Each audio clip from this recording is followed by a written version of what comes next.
Hi అండి. Welcome to Shri Ammu Telugu audio stories. ఈరోజు మనం వినబోయే స్టోరీ సొగసైన పల్లెటూరి పిల్లం కోపిష్టి పట్నం మొగుడు పార్ట్ 2. ఈ స్టోరీలోకి వెళ్ళబోయే ముందు మన ఛానల్ని సబ్స్క్రైబ్ చేసుకోండి. అలాగే కథ నచ్చితే ప్లీజ్ చిన్న లైక్ చేసి కామెంట్ చేయండి. మీరు చేసే లైక్స్ వల్లే ఛానల్ మరింత ముందుకు వెళుతుంది. ఇక కథలోకి వెళ్ళిపోదామా? పరమేశ్వరయ్య పొలం గట్టు దగ్గర కూర్చొని అతని స్నేహితునితో పూర్ణిమ గురించి మాట్లాడుతూ బాధపడుతున్నాడు. తండ్రి కూతుళ్ళ మధ్య ఉన్న ప్రేమానురాగాలను చూస్తే ఎవరైనా సరే ఈర్ష్యపడిపోతారు. అలాంటి వ్యక్తి ఇప్పుడు పరమేశ్వరయ్య పక్కన కూర్చున్నాడు. కానీ అతని స్నేహితుడి కంట్లో కన్నీళ్లను చూసి అతను కూడా చలించిపోయాడు. ఒరేయ్ పరమేశ్వర, బాధపడకురా. ఇప్పటికైనా ఆడపిల్లని ఒక ఇంటికి కోడలుగా పంపించాల్సిందే కదరా. కాకపోతే పూర్ణిమ విషయంలో నువ్వు కాస్త జాగ్రత్తగా ఉండాలి. చిన్నప్పటి నుండి ఆమె ఎలాంటి పరిస్థితులలో పెరిగి పెద్దయిందో నీకు బాగా తెలుసు.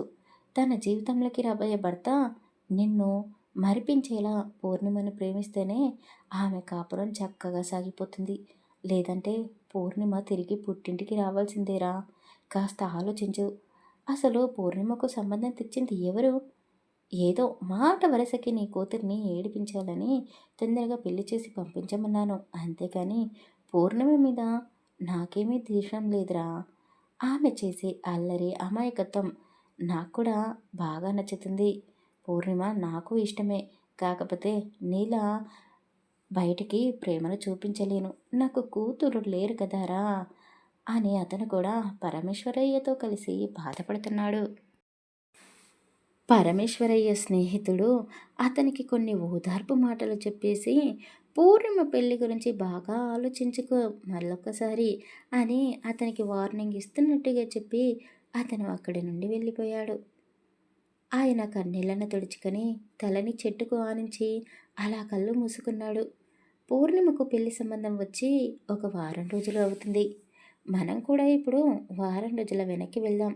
అయితే ఇక్కడ పూర్ణిమ కుటుంబం గురించి మనం ఇప్పుడు తెలుసుకోవాలి. పరమేశ్వరయ్య గారు, ఆయన పేరు చెప్తేనే చాలు అందరూ ఆ ఊళ్ళో చేతులెత్తి దండాలు పెడతారు. వాళ్ళది జమీందారుల వంశం. కానీ వారికి ఆస్తిపాస్తులు పెద్దగా లేవు. తాతల కాలం నాటి ఒక పెద్ద మాండువా ఇల్లు, అది కూడా ఊరికి కాస్త చివరగా ఉంటుంది. వాళ్ళ ఇంటి మేడ మీదకి వెళ్ళి చూస్తే బా, చుట్టూ పచ్చటి పొలాలు, మరోపక్క పశువుల పక్క, ఒకవైపు పారే నదీ సరస్సు, మరోపక్క వరి పంటలు, పూల తోటలు, కూరగాయల మొక్కలు. వారి దగ్గర ఉన్న పొలంలోనే అన్నీ ఇంటి చుట్టే కనబడతాయి. అక్కడి వాతావరణం చూస్తే చాలు ఎవరికైనా కళ్ళు మెరిసిపోవాల్సిందే. పరమేశ్వరయ్య తరానికి వచ్చేసరికి ఆస్తిపాస్తులు పెద్దగా లేకపోయినా పేరుకు మాత్రం జమీందారే. కానీ అతని మనసు అంతని ఆకాశమంతా విశాలంగా ఉంటుంది. ఎవరు ఏది అడిగినా కాదనడు. అందరికీ సహాయం చేసే గుణమున్న గొప్ప వ్యక్తి. ఆ ఊరికి పెద్ద మనిషి. ఎవరికైనా మాట ఇస్తే ప్రాణం పోయినా సరే మాట మీదే నిలబడతాడు. ఎవరిని ఒక్క మాట కూడా అనడు. కానీ ఎవరైనా తప్పు చేస్తే మాత్రం కఠినంగానే శిక్షిస్తాడు. ఇంకెప్పుడు ఎవరు తప్పు చేయకుండా చూసుకుంటాడు. అతను పనులు ఎంతగా చేసినా అలసిపోయినా సరే ఎవరి మీద ఆ కోపాన్ని చూపించడు. అతను ఒక గొప్ప శాంతమూర్తి. పరమేశ్వరయ్య శాంతానికి తగ్గట్టుగానే ఆయన భార్యామణి పేరు కూడా శాంతాదేవినే. ఆమె నిద్రపోతే మాత్రమే శాంత శాంతంగా ఉంటుంది. ఎందుకంటే ఎప్పుడూ వాక్తాండవం చేస్తూనే ఉంటుంది. తిట్టదండకాలు చదువుతూనే ఉంటుంది. అసలు ఆమె నోటికి ఎప్పుడూ తాళం పడదు, ఒక రాత్రి వేళ పడుకున్న సమయంలో తప్ప. ఆవిడ క్యారెక్టర్ ఎలాంటిది అంటే, సినిమా యాక్టర్స్ తెలంగాణ శకుంతల గారిని, అలనాటి సూర్యకాంతం గారిని కలిపితే ఒక్క శాంతాదేవి అన్నమాట. అన్నిటికీ ఒక చిరునవ్వు నవ్వేస్తూ ఉంటాడు పరమేశ్వరయ్య. ఆయన ఎక్కువగా పొలం పనులు, ఊరి పనులు, ప్రజల సమస్యలను చూసుకోవడానికే ఎక్కువగా శ్రద్ధ చూపిస్తాడు. అందుకే శాంత గారు ఇంటి బాధ్యత నెత్తినేసుకుంది. కుక్క తొక్క వంకర అన్నట్టు శాంత భర్త మీద ఉన్న ప్రేమ, గౌరవాన్ని పక్కన పెట్టేసి ఆయన మీద కూడా అజమాయిషీ చేస్తూ ఎప్పుడూ అరుస్తూనే ఉంటుంది. కానీ పరమేశ్వరయ్య మాత్రం అవేమీ పట్టించుకోడు. ఒక వారం రోజుల ముందు శాంత గారు బంధువుల పెళ్ళికి వెళ్ళింది. ఆమెతో పాటు పెద్ద కూతురిని కూడా వెంట తీసుకుని వెళ్ళింది. సిటీకి దూరంగా వీళ్ళ ఊరు ఉంటుంది కాబట్టి పరమేశ్వరయ్య కార్తో పాటు డ్రైవర్ని పంపించాడు. శాంత గారు కూతురితో పాటు వాళ్ళ కార్ డ్రైవర్ కూడా క్షేమంగా హైదరాబాద్ నగరానికి చేరుకున్నారు. కారులో ఆ అమ్మ ఒడిలో హాయిగా నిద్రపోతున్న కూతురిని చెంపల మీద తడుతూ, సీత, సీత, అమ్మ సీతామలక్ష్మి, పెళ్ళి ఇంటికి వచ్చేసామమ్మా, ఇక నిద్రలేవు అని ప్రేమతో నిద్రలేపింది శాంత. మత్తుగా మూసిన కళ్ళను తెరుస్తూ ఆమె తల పట్టేసుకుంది. అయ్యయ్యో, ఏమైందమ్మా, తలనొస్తుందా అని శాంత ప్రేమగా కూతురిని అడిగింది. ఆమె కోపంగా తల్లి వైపు చూస్తూ, అయ్యో అమ్మా, నీకు ఎన్నిసార్లు చెప్పాలి, సీతామహాలక్ష్మి కాదు స్మిత అని పిలవమని, ఎన్నిసార్లు చెప్పాలి తల్లి అని సీత తల పట్టుకుంది. అదేంటే చక్కగా సీతామహాలక్ష్మి అని పేరు పెట్టుకున్నావు, ఆ పేరుతో మీ నాన్నగారు పిలిస్తేనేమో పలుకుతావు, నేను పిలిస్తేనేమో అరుస్తున్నావు అని శాంతగారి కాస్త కూతురిపైన కసిరించుకుంటూ అడిగింది. అవును, మా నాన్న పిలిస్తే పలుకుతాను, ఇంకెవరు పిలిచినా పలకరు. మా నాన్నగారి నానమ్మ, వాళ్ళ అత్తగారి పేరంట అది. వాళ్ళ నానమ్మ చస్తూ చెప్పిందంట మా నాన్నకి, నీకు కూతురు పుడితే తప్పకుండా మా అత్తగారి పేరు పెట్టుకో అని. అందుకే మా నాన్న నాకు ఆ ముసలిదాని పేరు పెట్టాడు. నాన్న ఇలాగో ఊరు విడిచిపెట్టి ఎక్కడికి రాడు, అలాగే నేను కూడా ఊళ్ళో తిరగను, పొలాల వైపైతే అసలే వెళ్ళను, ఎప్పుడు సిటీలో హాస్టల్లోనే ఉంటాను కదా. ఇక నాన్న నన్ను పిలిచేది ఇంట్లోనే కదా సీతామహాలక్ష్మి అని.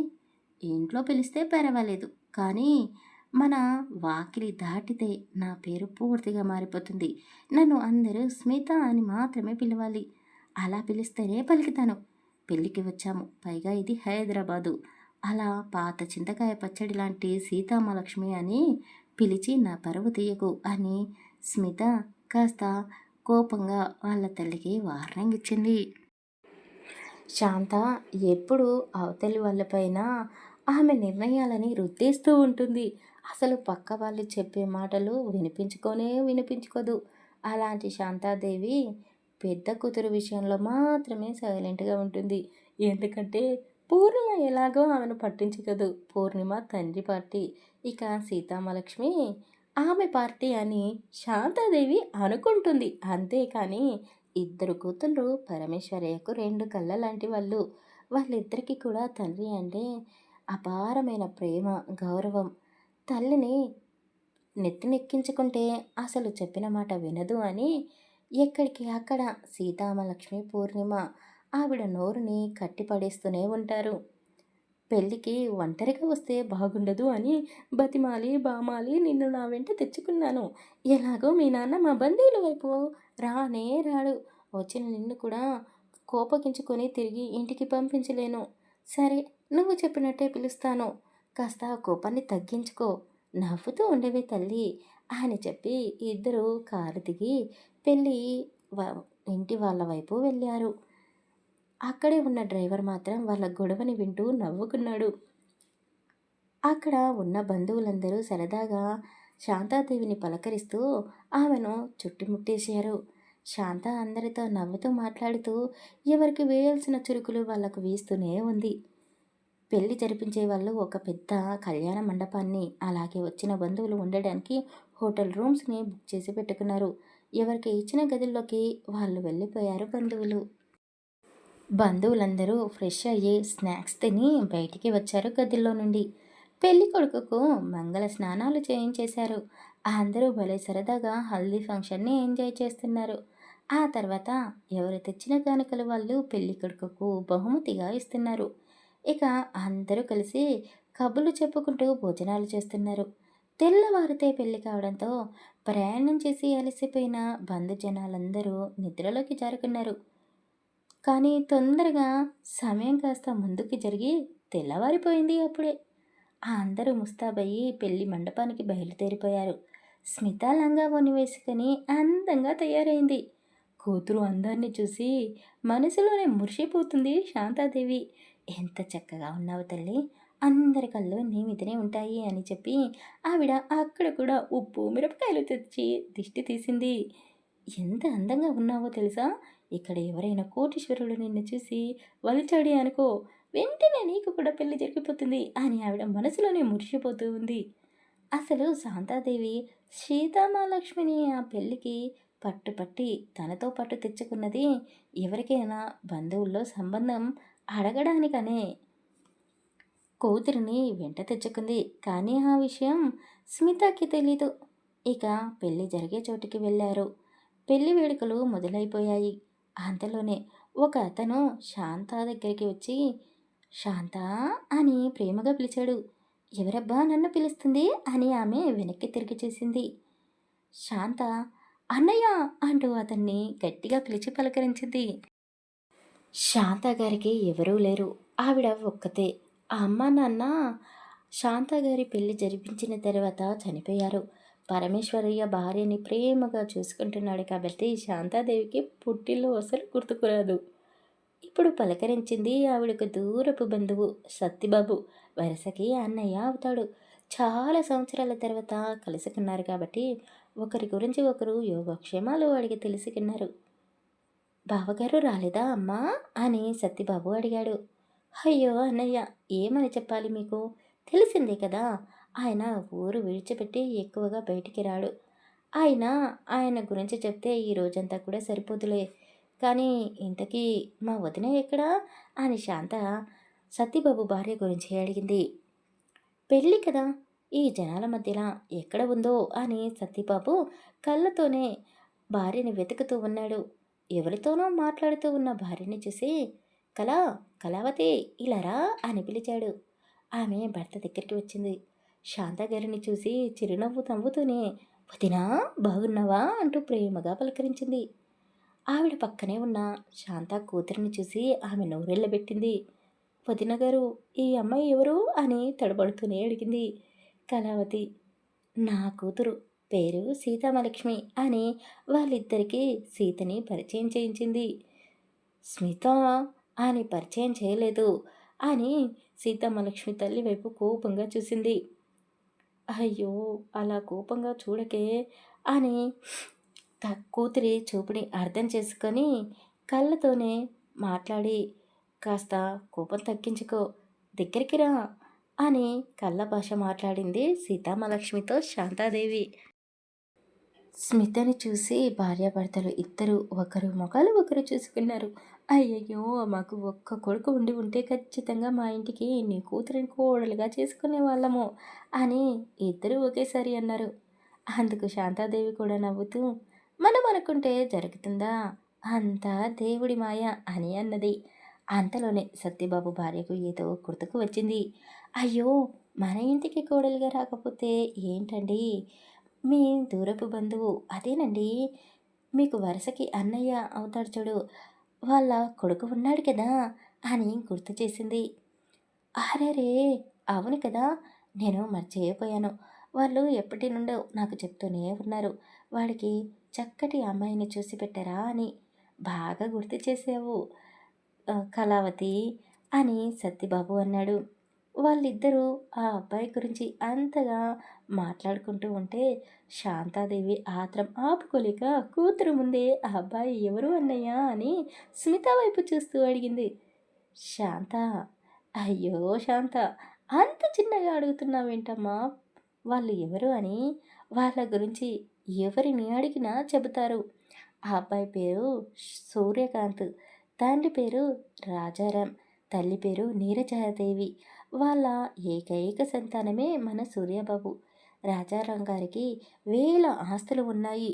వాళ్ళ కంపెనీల గురించి తెలియని వాళ్ళు అంటూ ఈ హైదరాబాద్ సిటీలోనే ఎవరూ లేరు. వాళ్ళ దగ్గర వేల మంది ఇంజనీర్లుగా పనిచేస్తున్నారు. ఇక్కడే సిటీలోనే ఉంటారు. వాళ్ళది పెద్ద కుటుంబం అని సత్యబాబు చెప్తూ ఉంటే శాంత నోరెళ్ళ పెట్టి వింటూ ఉంది. తల కూక్కుంటూ అన్నయ్య, నువ్వు చెప్తుంటే వినడానికి బాగానే ఉంది, కానీ అంత పెద్దవాళ్ళు, పెద్దింటి వాళ్ళు నా కూతురిని వాళ్ళ ఇంటికి కోడలుగా చేసుకుంటారా అని కాస్త ముఖం దిగులుగా పెట్టుకుని అడిగింది. మీ దగ్గర దాయడానికి ఏముందన్నయ్యా? అంతా మీకు తెలిసిందే కదా మా గురించి. పేరుకు మాత్రమేమో జమీందారులం. పెద్దగా ఆస్తిపాస్తులేమీ లేవు. చాప ఎంత ఉంటే అంతలోనే కాళ్ళు ముడుచుకోవాలి. ఆకాశానికే నిచ్చెన వేయకూడదు అని నాకు తెలుసన్నయ్యా. మీరు చెప్తున్న ఆ సూర్యకి నా కూతురు అందం సరిపోతుందేమో కానీ మేము వాళ్ళ ఆస్తిలో అంతస్తులో వాళ్ళకు సరిపోము అంటూ ఒక నిట్టూర్పు విడిచింది. అయ్యో! శాంత, వారికి ఆస్తిపాస్తులు అక్కర్లేదు. మంచి కుటుంబం నుండి వచ్చిన ఆ అమ్మాయి కోడలిగా రావాలి అని నీరజాదేవి గారు నాతో పదే పదే చెప్పారు అని సత్తిబాబు చెప్పాడు. సత్తిబాబు మాటలు విన్న స్మిత పక్కనే చైర్లో కూర్చొని ఫోన్ తీసి సూర్యకాంత్ గురించి సెర్చ్ చేసి చూసింది. ఆమె కళ్ళు పెద్దగా అయ్యాయి. కొద్దిసేపు వీడియోస్ చూసిన తర్వాత స్మిత వాళ్ళమ్మ దగ్గరికి వచ్చి, అమ్మ, నాన్నగారు నీతో మాట్లాడాలి అని నాకు ఫోన్ చేశాడు అంటూ అక్కడి నుండి వాళ్ళ అమ్మను కాస్త పక్కకు తీసుకుని వచ్చింది. ఎందుకే అలా గాబరపడుతున్నావు? మీ నాన్నగారు అక్కడ ఉన్న యువరాణిని చేసుకోవడానికే సమయం సరిపోతుంది. అలాంటిది నాతో మాట్లాడడానికి ఫోన్ చేశాడు అంటే నేను నమ్మనులే. ఇంతకు ఎందుకు పిలిచావు అని ఆమె స్మిత వైపు చూస్తూ అడిగింది. స్మిత ఫోన్ తీసి సూర్యకాంత్ ఫోటోని చూపించింది. ఎవరమ్మా ఈ అబ్బాయి? ఏ సినిమాలో నటిస్తున్నాడు అని శాంత అడిగింది. అతను సినిమా యాక్టర్ ఏమీ కాదు, మీరు మాట్లాడుకునే సూర్యకాంత్ ఈతగాడే అని స్మిత చెప్పింది. అవునా అంటూ ఆ ఫోన్ని చేతిలోకి తీసుకొని, అబ్బాయి ఎంత అందంగా ఉన్నాడో, చాలా బాగున్నాడు అని మురిసిపోతూ ఉంది.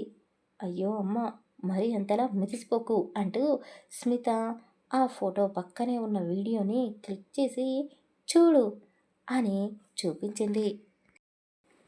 స్మిత చూపించిన ఆ వీడియోలో సూర్యకాంత్ మాట్లాడిన మాటలు విని శాంతాదేవి నోరెళ్ళబెట్టింది. అయ్యయ్యో! ఏమైంది ఈ అబ్బాయికి? చూడ్డానికి ఎర్రగా, బుర్రగా, అందంగా ఉన్నాడు. కానీ ఈ అబ్బాయి ఆలోచన విధానం అతని తల్లిదండ్రులను బాధపెట్టేలా ఉంది అని శాంతాదేవి బాధపడుతూ సూర్యకాంత్ అన్న మాటలకి కాస్త కోపగించుకుంది. ఇంతకీ సూర్య ఆ వీడియోలో ఏం చేశాడు? ఏం మాట్లాడాడు? తర్వాయి భాగంలో తెలుసుకుందాం. నెక్స్ట్ పార్ట్ సూర్య కుటుంబం గురించి తెలుసుకుందాం. ఈ స్టోరీ కనుక మీకు నచ్చినట్లయితే ప్లీజ్ లైక్ చేసి ఒక చిన్న కామెంట్ చేయండి. మీరు చేసే లైక్స్ వల్లే ఛానల్ మరింత ముందుకు వెళుతుంది. సక్సెస్కి కొంచెం దగ్గరగా ఉన్నాము, కానీ సబ్స్క్రైబర్స్ అస్సలు పెరగడం లేదు, వ్యూస్ కూడా రావడం లేదు. మీకు స్టోరీ నచ్చుతుందా నచ్చడం లేదా నాకు తెలియడం లేదు. స్టోరీలో ఇంకా ఏదైనా మార్పు తీసుకురావాలా? మీకు ఎలాంటి స్టోరీస్ కావాలో కూడా నాకు కామెంట్ చేసి చెప్పండి. మీరు కోరుకున్నట్టే స్టోరీస్ ఇవ్వడానికి ట్రై చేస్తాను. ఇక ఈ స్టోరీని ఓపికగా విన్నందుకు అందరికీ థ్యాంక్స్. అలాగే ఈ స్టోరీ ఎర్లీ మార్నింగ్ వస్తుంది కాబట్టి అందరికీ గుడ్ మార్నింగ్ కూడా.